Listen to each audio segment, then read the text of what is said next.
বাপি ঘোষ সারাদিন 365 দিন মানুষের সাথে মানুষের পাশে থাকে এবং বিভিন্ন কর্মসংস্থান দ্রব্যের মধ্য দিয়ে মানুষের সত্তা করার চেষ্টা করে।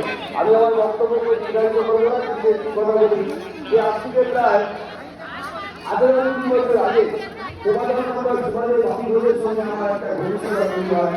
কিন্তু আমি দেখেছি যে সারা উত্তর কলকাতার তৎকালীন 18 ওয়ার্ডের মধ্যে বাপি ঘোষ ওই সেই সেবাদলকে একটা অঙ্গাঙ্গ সংগঠনে পরিণত করে দিয়েছিল। অর্থাৎ 365 দিনই বিভিন্ন কর্মসূচির মধ্য দিয়ে তৃণমূল সেবাদলকে একটা প্রতিষ্ঠিত জায়গায় পৌঁছে দিয়েছিল। তখন আমি ভেবেছিলাম যে দেশের ঘোড়া দীর্ঘদিন দৌড়বে, তারপর কাউন্সিলর হয়েছে এবং বিভিন্ন কর্মযজ্ঞের সঙ্গে যুক্ত।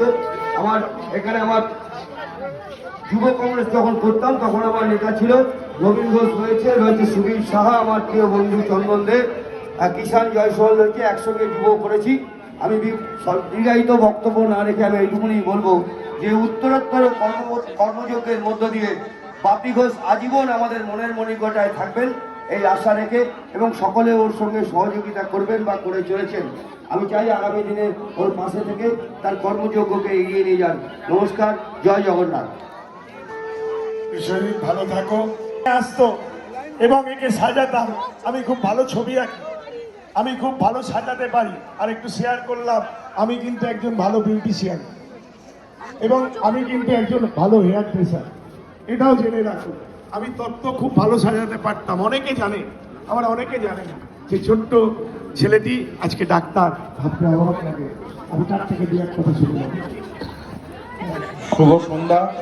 আমার গুরুজনদের আমার প্রণাম, ছোটদের অনেক ভালোবাসা। বাপিদার সবার কাছে বড় প্রতিনিধি বা মানে রাজনৈতিক দিক থেকে অনেক বড় মেন্টার হতে পারে। আমার কাছে বাপিদা হচ্ছে আমার বড় দাদা। তো বাপিদার কাছে আমি আবদারও করি, অন্যায় আবদার হোক, মানে আবদারের মতন আবদার হোক, অনেক কিছুই করি। কিন্তু আজকের এই অনুষ্ঠানে দু এক কথা যেটা বলার আমার মনে হয় সেটা হচ্ছে আজকে 18 বছর হয়ে গেল বাপিদা এই কাজটা করছে। শত শত অনেক রকম উদ্যোগ বাপিদা নেয়। আমার মনে হয় এই উদ্যোগটা সবচেয়ে অন্যতম এবং সবচেয়ে শ্রেষ্ঠ।